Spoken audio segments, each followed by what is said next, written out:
I'm going to call this video Reversal of Fortune and Forever Young.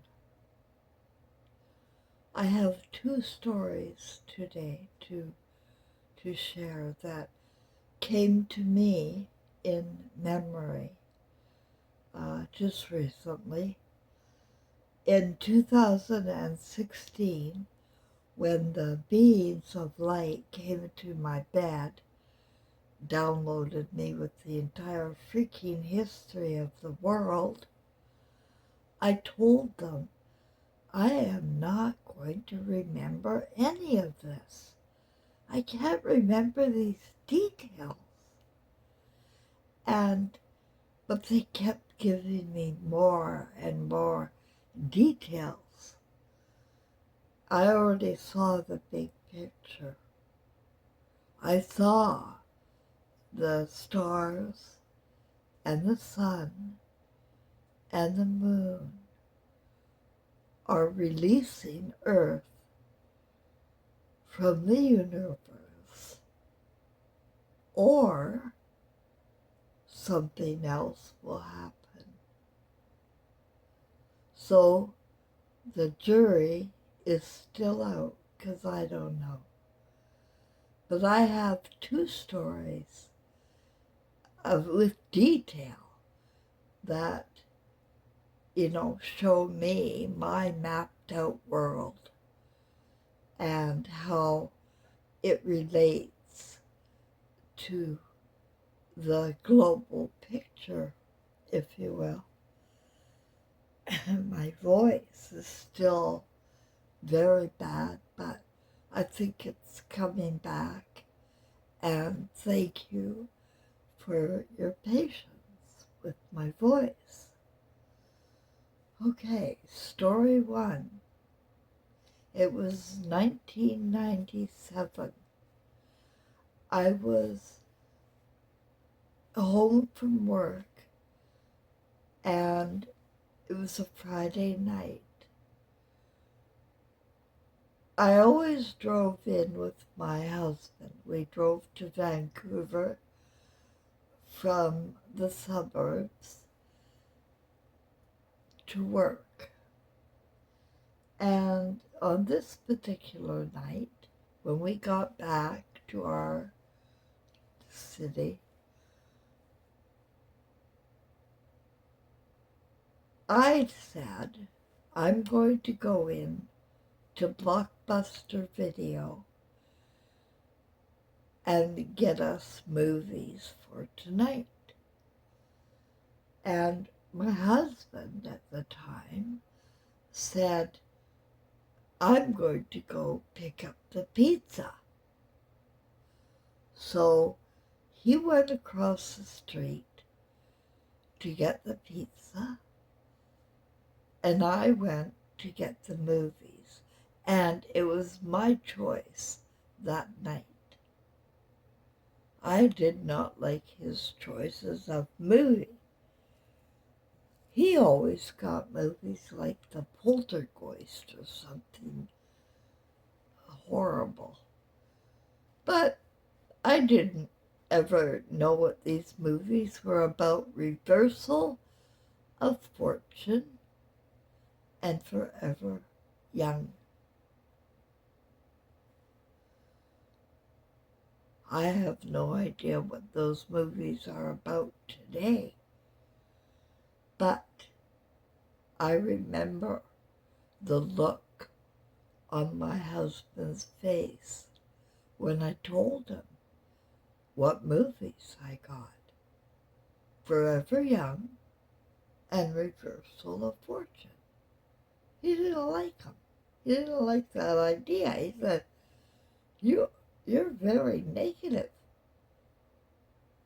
Very negative, am I?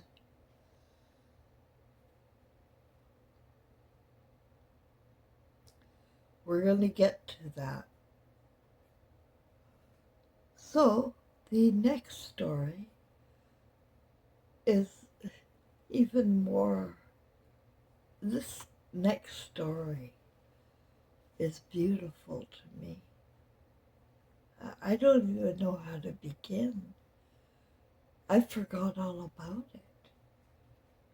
But here are the details coming to me that the beings of light brought to me. Like, the reversal of fortune and Forever Young movies I chose. So, I was 21 about that, 20 or 21. My son was only 2 or 3, very young. I didn't have a boyfriend or a husband. I lived in a basement suite in Burnaby, British Columbia. It was around 1981. It was 1981, actually. I was at a point in my little life where I couldn't cope anymore. Remember, I grew up as an abused, traumatized young woman, and I had a baby to look after. And I was going to school at BCIT, or I think it was Pacific Vocational Institute at the time. I was taking, clerical courses like typing and bookkeeping for business. Administrative work was where I went from welfare to taking this 6-month course. So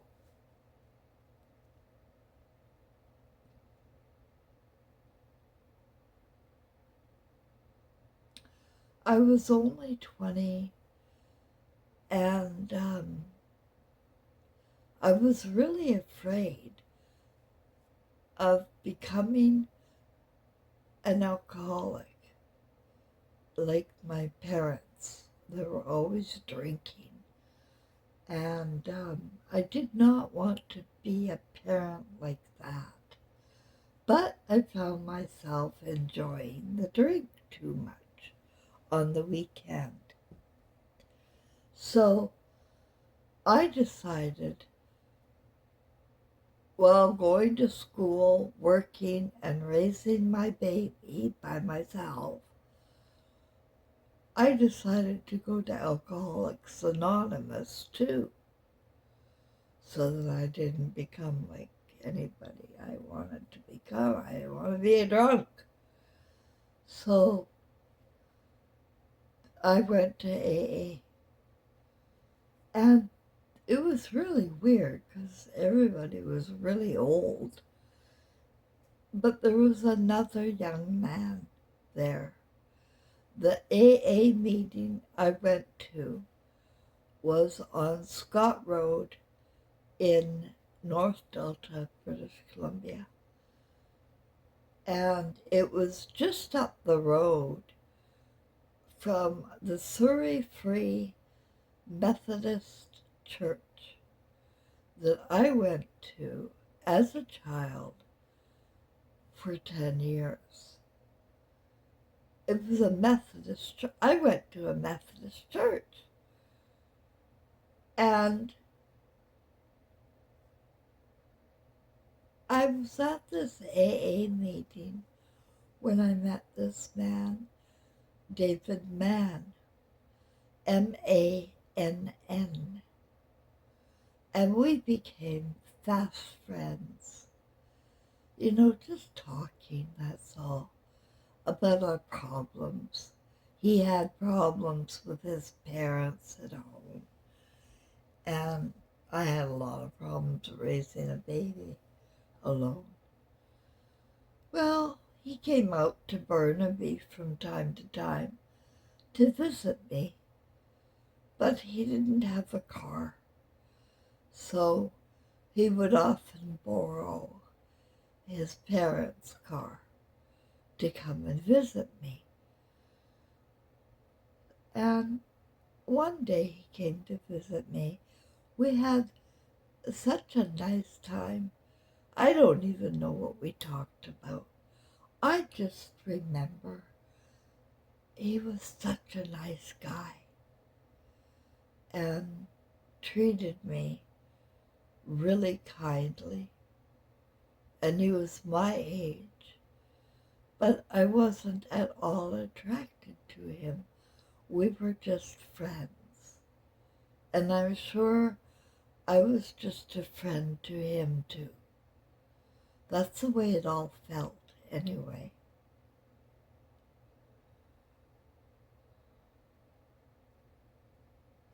Well, then he stopped coming to AA. I thought, where is he? And I didn't know. I didn't have his phone number. I didn't know it. We didn't have cell phones then either. So I decided to go back to my childhood church, which is just down the road from that AA meeting on Scott Road, which is the border highway between North Delta and Surrey, British Columbia, Scott Road. I grew up in North Delta, and as a child, I walked to church. The Surrey Free Methodist Church. It was like over a mile, but ever since I was like 5 or 6 or whatever, I was always at that church. But when we moved to North Delta and lived on 98th Avenue, I would just walk to church. But I had a friend, a little friend, named Terry Goebel. Terry Goebel's family and my family were good friends. Like her mother and my mother were best friends since they were 2 years old. And so I grew up with her, and we both went to the Surrey Free Methodist Church since we were about 5. Well, after David Mann died,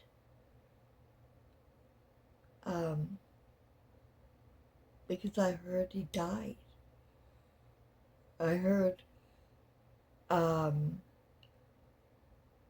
he put his car into a ditch and he was backing out, he had to get that car home.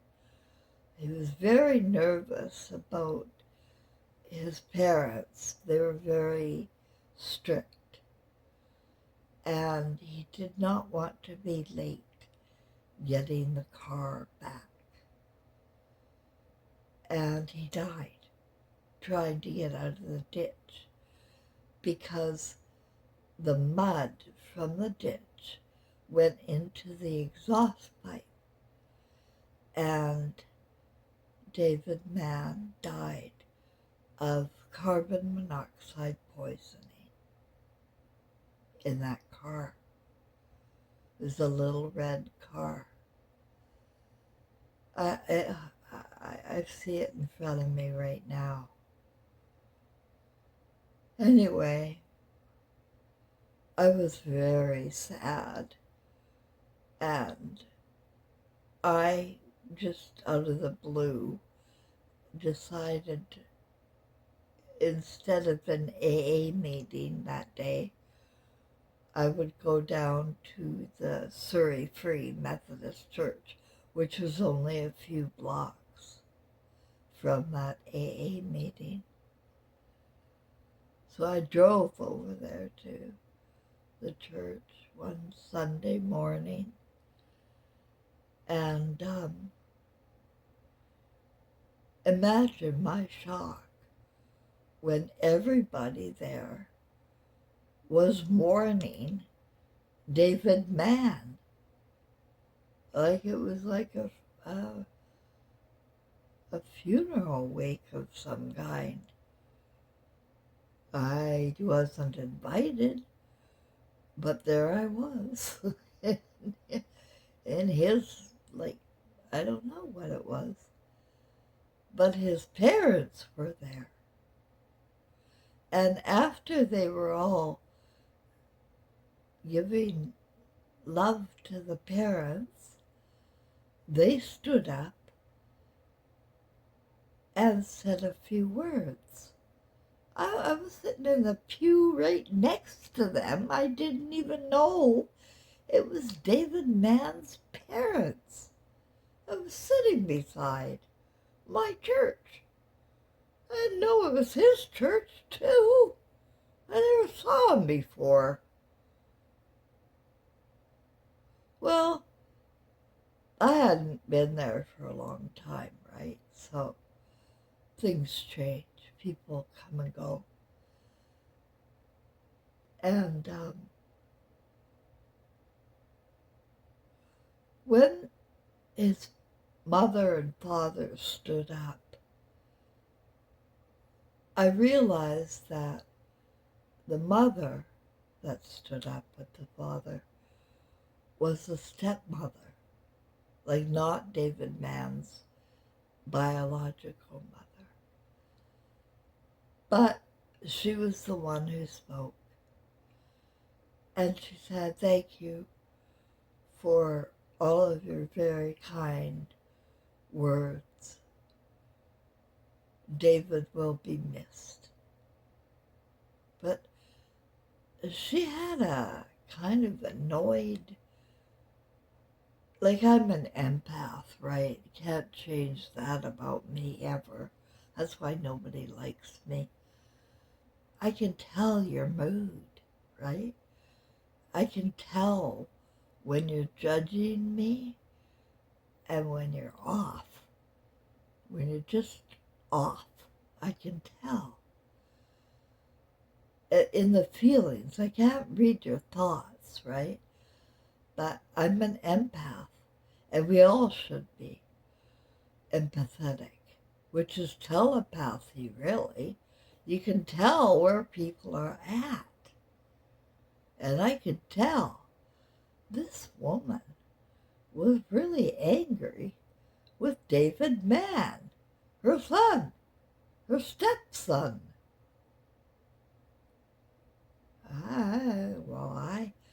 So after the service, I just had to look up at them because they were freaking sitting right next to me. And I looked at them and I said, "You are David Mann's parents?" And they were tall. I was a little girl. I'm always small. And they looked down at me and said, "Yes, we are David Mann's parents." I said, "I am Cheryl Ann. I was a friend of your David Mann. He was at my house. He was in my basement that morning. He died." And she looked at me like you'd think they'd want to talk, right? Like now that I have a dead son, I know what it's like to lose a son. And you'd think they'd want to talk. But no. They had contempt for me. And she said, "Oh, was that you? Oh, was that you?" She said. The way she said it, the way she looked at me. I never met these people in my life. I knew David liked me. What was her problem? I never found out. She was just a bitch. Period. A cold-hearted substitute parent. I don't like substitute parents. Never have, never will. Because nobody will love your child like you, the real mother. And for whatever reason, real mothers lose their children. They get taken over by, partners who think they can punish their wives or partners using the children. He doesn't want to raise children, guys. He does not. That is not his lane, and he doesn't want to do it. But he often does it out of revenge. To hurt his partner, he will remove her children from her, or he will threaten to. And in our world, he does have all of the money. Don't lie to me. Don't fucking lie to me ever. And don't put up there a bunch of data numbers and tell me women make as much money here as men, because that is the biggest, boldest lie of all. Women are the ones picking up all of the slack. He stopped becoming a builder when he moved into the white-collar work, the corruption work, or the work of his mother, like becoming a teacher or a doctor or a nurse or a social worker or a judge. Whatever he went to university, artificial stupidity program, he went to learn how to be a woman. That's what I'm telling you. That's what the universities are all about. Teach you how to be a woman. Everything going on in those temples are the gift of your mom. She has the intuitive power to protect you as children. Unless your father or the men in the world have decided the law is going to work for men, he is going to be innocent until absolutely freaking proven guilty on any crime charge. You must look at him as innocent in this system. And she must prove her case before it gets to a jury. That's right, boys and girls. It's not going to go anywhere if she does not first prove any accusation she may want to make. How dare she accuse a man. So before it will go to a court or a prosecutor or a judge even, it is going to be proven to the police that she was even raped or assaulted. They will interrogate her. They will have these looks of absolute, what? You're full of shit. They will telepathically tell her they don't believe her. And she will pick up that. And then they will say, well, we gotta go down to the hospital. You're gonna have to get into these stirrups.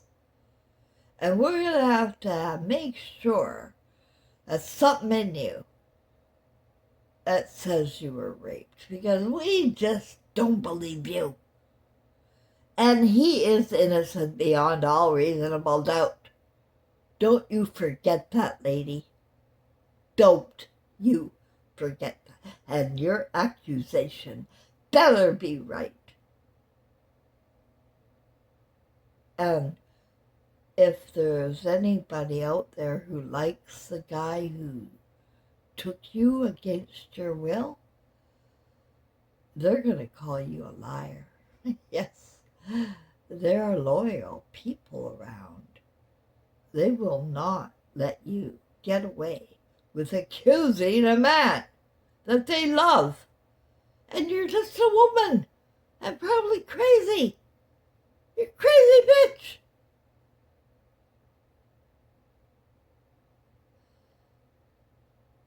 Reversal of fortune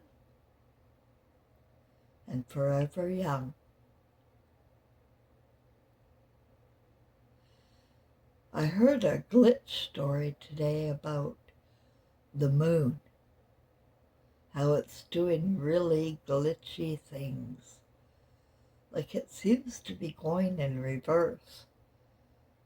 Things seem to be shifting out there, and they sure did with me too. I have a stove a clock on my stove, a digital clock, and it always runs fast. Like always, an hour fast. I have to constantly be recalculating because I know it's wrong.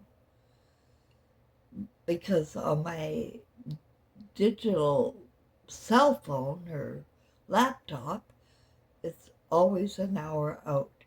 My clock in the kitchen stove runs extremely fast. Well, yesterday I woke up, and here we are. I told you, the harvest is here. I told you guys, we're going to have an awareness. People are going to become aware. Well, yesterday, when I got up, I looked at the clock and it really felt off. It felt way too early. And I went back into the bedroom to check my digital clock on my cell phone because I can't really trust the stove, right? When it's running fast. So I went back and looked at my clock because the clock on the stove did not match anything, like outside, the light. And my clock was going the opposite direction. Now, this clock in the kitchen is running backwards. It's going the opposite direction. It's not running fast anymore. It's running slow. And a voice came to me. A beautiful voice, you know. And it said, reversal of fortune. and forever young. And that is when I remembered the detail. You know, the detail about the beams of light. They gave me all these details. You can't remember it, guys. When you have the life and lots of moments in your life, lots of memories in your life, and lots of people in your world, and experiences like I have had, it will become impossible to remember them all. But I can remember now. I've stacked up everything, connected dots, looked at common denominators, and I see the pattern.